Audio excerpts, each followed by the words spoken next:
Dans le Seigneur, toujours en direct des radios, télévision, Congo Moklisto. Voilà, tout ça ensemble dans les maestros, Moutou Asalike, tout ça, Asang Sabatou, Bamboka, Bamboka, Negumbote. Petite impression, après avoir organisé 3e édition et Matondo. Et pour ces années, Nego, Sima Milulo. Matondo. Il n'y a pas de mots, Matondo. Merci parce que l'équipe qui a entendement la biso et Nzamba Zoloko. Merci beaucoup Nayo. Congo Moklisto. Voilà. Toujours présent Nzamba Pambola. Ok, merci beaucoup, bien aimé dans le Seigneur. Nous sommes en direct des radios-télévision Congo Moklisto. Voilà, tout ça soirée Matondo 3e édition. Devant nous, Tozana, la servante dédiée, chante l'Éternel, Maman Labisso. Blanche Toudoul, il y a Paris. Alors, on a besoin de pression à eux. Moi, Maman Blanche. Moi, papa. Quand on a pression à eux, l'impression qu'il toko ya malamu. Déjà, thème matin de ça, et l'eau, mon cousin, ça, osa obligé. C'est total, il va venir à Bisso. Le lengue nzamba sale lingay. Il y a de quoi venir, que ça y est, matondo.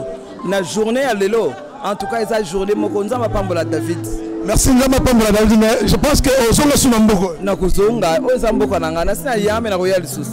Mais on se parle Nzamba béni pour la première fois. Je les bénis, Bana Nzamba Nyosa Dublin, je vous aime, je vous aime. Suivez-moi en temps et en heure. Et ben dans Batumsu Bazao, Maman Blanche, Nene Toyo Kagay le Souté, Nazali, il y a un temps pour tout. Il y a eu un moment où le Seigneur m'a amené vraiment vers la prédication, mais la chanson ne peut pas s'arrêter parce que ça les kabonza m'a pesa biso. Na lola kuna to sala ka ko sanzolae. Donc album ya sika à part le solo et zoya exode. Bon za temps ya ko eyoka album mubimba. Beaucoup trouver nzembo moko kuna ezo pesa net le solo. Nzamba Pambola bino. Merci beaucoup Maman Blanche. Merci beaucoup. Ok, merci bien aimé. Tonito, j'ai prêché Maman Labisso Sylvie Batabisi. Et pour ces années, il y a la 3e édition à Matondo. En tout cas, la 3e édition, Oyo, ils ont vraiment réussi ma casse. Ils ont commis vraiment. Dans le Bible, il siège au milieu des louanges et d'adoration. Il y a un peu de en colo. Donc, bisomo to pambo mili susu, peto pambo linzambe na oya bandana biso na janvier, ti na décembre. Abandana biso kola alpha, asuki na biso kola omega, pe au continuer na biso mikolo nyonso. Merci beaucoup. Même message on peut se prendre David. Pour le frère David, na encourager les sous à continuer au sein de l'Okaboy. Dans l'ambela où il y a précis et prochainement, tout ça l'engata na stade. Et ça peine le comme munene. Pour biso toza condima, toza ba femme de valeur. D'abord c'est à kilo, bas c'est à poids, bas c'est à munene. Oh toza la vision à minene. Toza condima et ma tondo année prochaine. Amen. Stade. Merci de Gonzambe Pamulayo. Ok, merci beaucoup en direct de Congo Moklisto TV. Nous avons fait tout le monde a la 3e édition Matondo. Impression dans les années. Impression est vraiment positif. Vraiment, Nzambe a sali à miner la soirée à Matondo Oyo. Ezaki Lokomoko n'a habité comment on a exprimé. Comment? Donc je ne m'attendais pas à ça. Mais le côté ban Nzambe, on est aki bon motonanga. Ben na kati nangai. Saint-Esprit va convaincre qu'il y aura quelque chose, il y a mon ko salema. Salo ko tondama, bato ba ko pambwama. Na biete na présence na biso na sika oyo. Peuple moko bo pambwami. Na maloba o esili ko yembama na ba musicien moko na moko aleki. Peuple de Dieu a pambwami. Yango déjà vraiment motuya mission o nzamba tindi biso toya awa. Toya kité pour na tourisme, ba mona biso ka ke to défilé to lati veste so ki ndenge nini.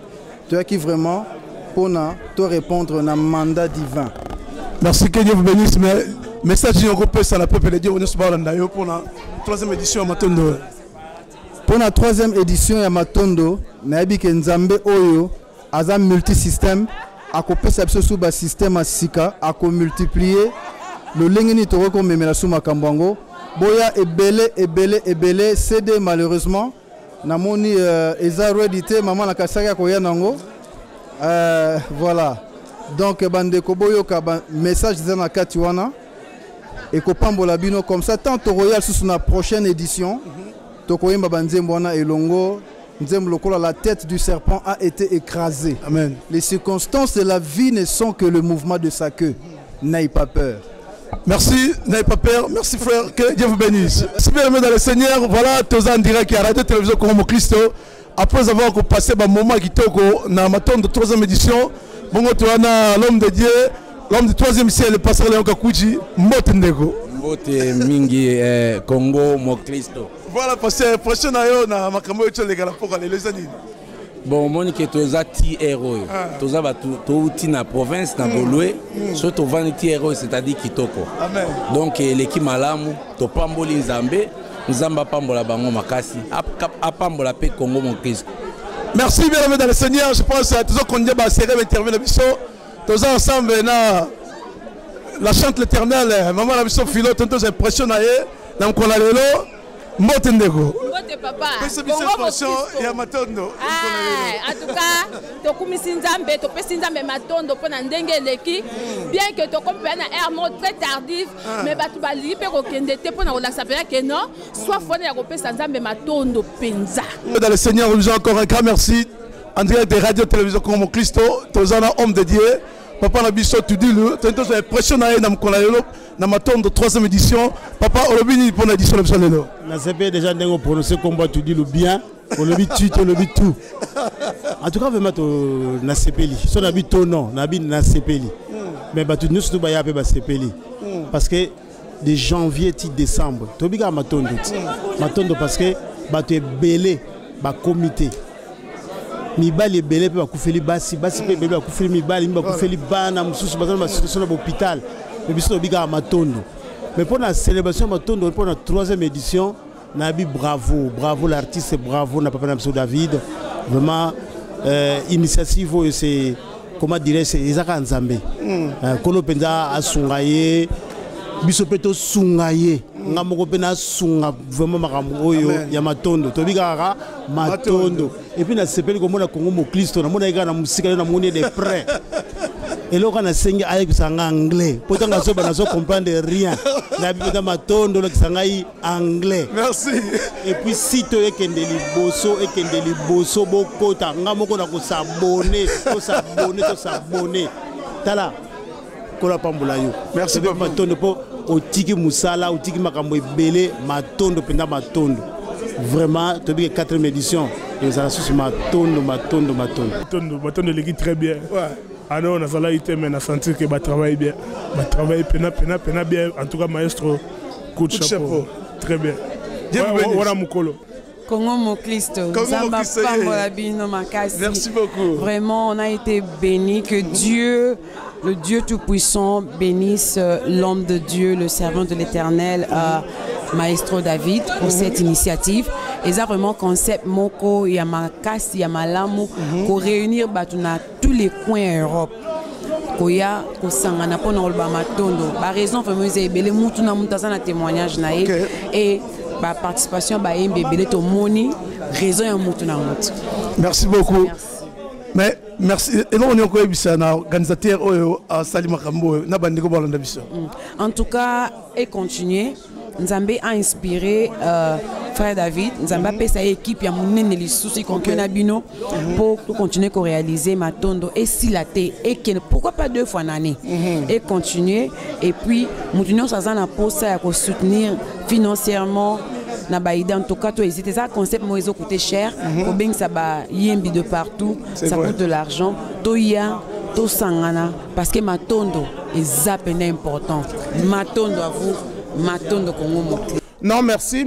To Pambolin Nzambe, vraiment, journée Zala qui successful ne bangé balobaka. Donc, réussite totale, du début jusqu'à la fin. En tout cas, Saint-Esprit a un rendez-vous. Et to Pambolin Nzambe pour na bon moyen de connexion David. Et to Pambolin Nzambe pour na bon moyen d'artiste sur va participer qui vraiment journée Zala qui bien makasi. Pour son dire Zala qui silaté.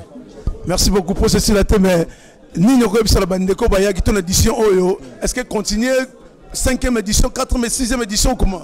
Non, en tout cas, Makamba Malamu, il faut qu'on félicite Rango.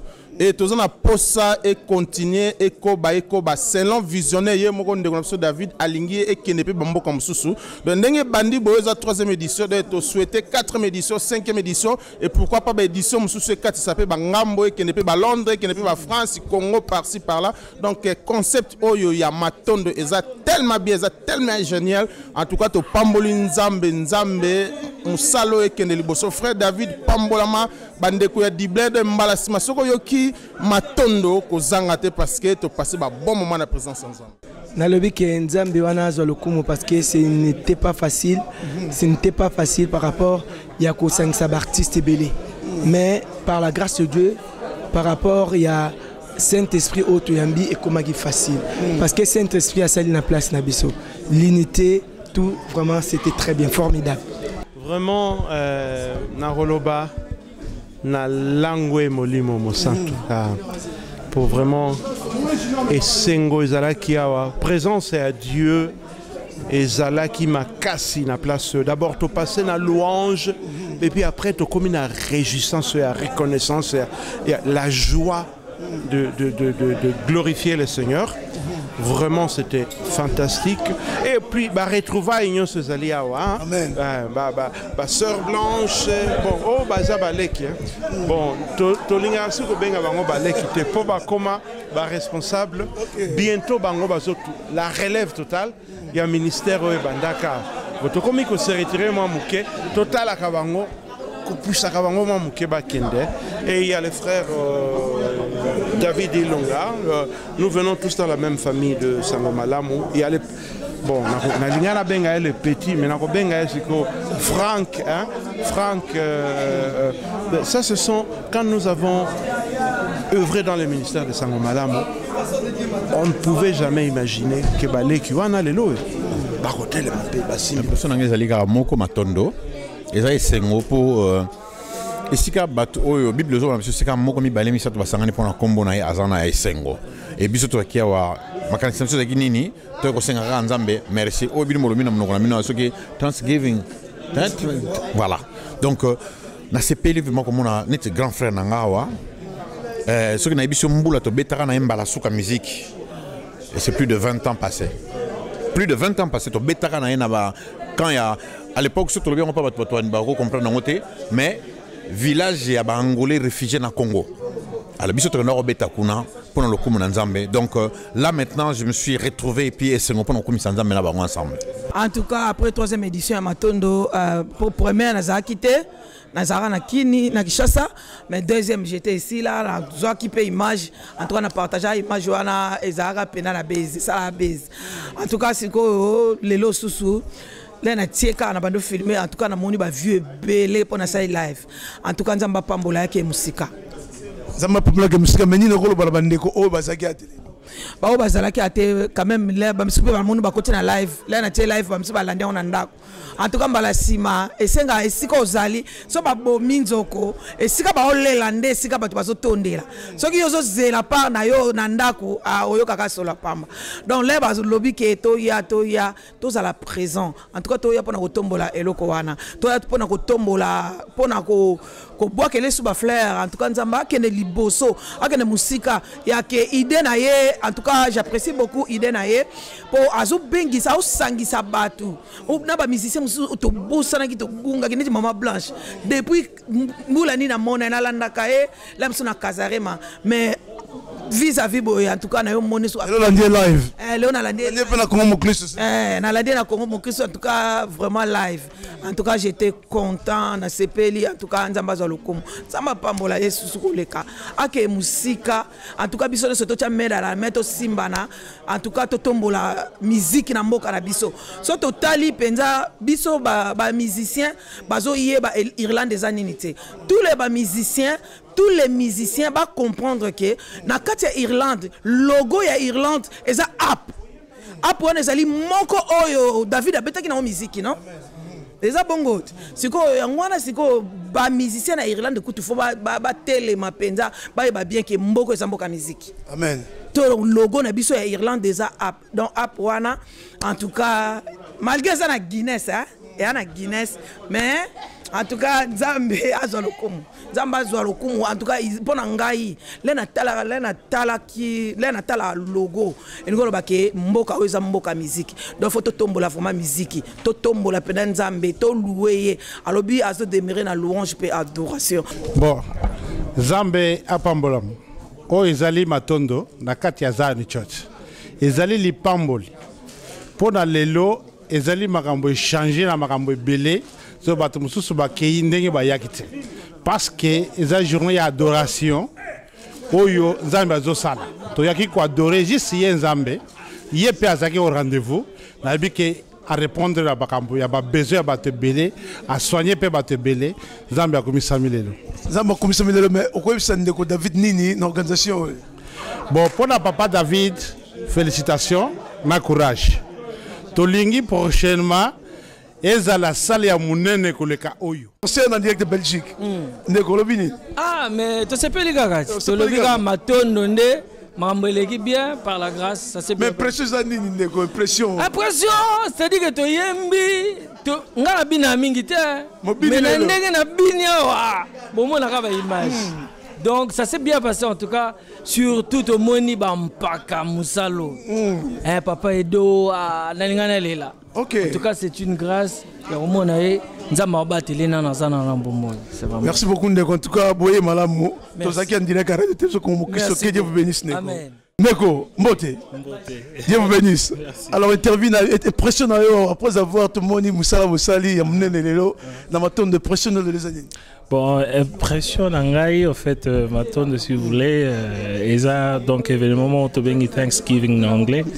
Donc, en guise de reconnaissance, il y a le bienfait à Nzambe na Bomo et Nabiso, donc on lui rend gloire et louange. Donc voilà, c'est un peu ça et j'étais vraiment ravi parce que ça fait vraiment un bon moment, on a joué sur ce clavier. Donc Matondo, c'était vraiment premier événement après un long moment joué sur ce piano. Donc j'étais vraiment très content. et que de voir que Bateau peut bailler dans ce point, donc c'était vraiment très bien. Bateau va été, en tout cas, bon, moi je peux vous souhaiter que de venir la prochaine fois. C'est vraiment un événement qui bénit le vie des gens.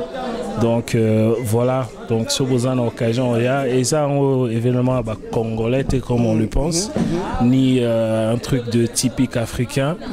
Vraiment, c'est en Dieu, on devient une nation, on devient la même chose. Donc il n'y a pas de Congolais, il n'y a pas de Nigériens, il n'y a personne, il n'y a que Dieu qu'on voit. Donc vraiment prochainement, vous hésitez, et ça parce que ils ont un endroit moroboué, peut-être on a un endroit en athée, mais tu ne veux pas venir. Non. C'est quand tu viens avec l'idée de célébrer Dieu. Donc oublie. Qu'est-ce que vous a poussé à Rotika à la responsabilité de David pour supporter les œuvres maninogiste? Ah, c'est Dieu, hein.